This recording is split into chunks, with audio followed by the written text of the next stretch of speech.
সুনামগঞ্জে জাতীয় নাগরিক কমিটির মত বিনিময় সভা অনুষ্ঠিত। মোহাম্মদ মুশফিকুর রহমান স্বপন, সুনামগঞ্জ। ফেসিবাদী ব্যবস্থার বিরূপ ও নতুন রাজনৈতিক বন্দোবস্ত বাস্তবায়নের লক্ষ্যে অভ্যুত্থানের শক্তি, নাগরিক, আহত ও শহীদ পরিবারের সাথে তরুণ নাগরিকদের সমন্বয়ে গঠিত জাতীয় নাগরিক কমিটির মত বিনিময় সভা অনুষ্ঠিত হয়েছে। শনিবার 4 জানুয়ারি বিকেলে সুনামগঞ্জ শহরের শিল্পকলা একাডেমির মিলনায়তনে এই মত বিনিময় সভা অনুষ্ঠিত হয়।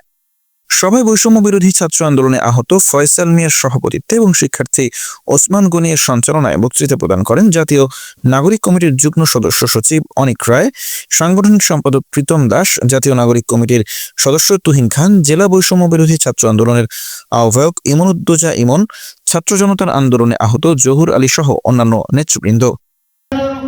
জীবন দিয়েছেন, আমরা কত সহ্য করব?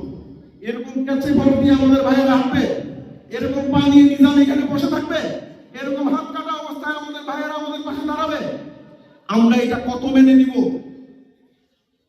আজকে গতকালকে আমরা হবিগঞ্জে গিয়েছিলাম, সেখানে 8 মাস বয়সী বাচ্চা বাবা বাবা বলে ঠান্ডা করে দেয়, কিন্তু তার বাবাটা নাই আজকে। আমরা এটা কত সহ্য করব? কতটুকু সহ্য করতে বলেন? কাজেই এমন বাংলাদেশ যদি আপনারা না চান, আমরা যদি না চাই, আসুন আমরা জেগে উঠি।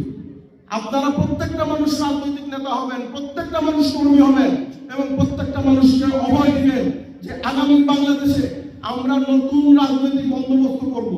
আগামী বাংলাদেশে আমরা এমন একটা সংগঠন করব যে সংগঠন সকল মানুষের অধিকারের জন্য লড়াই করবে।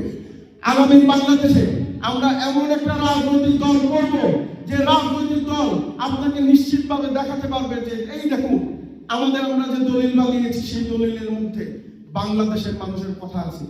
দেশে সৌন্দর্য কি?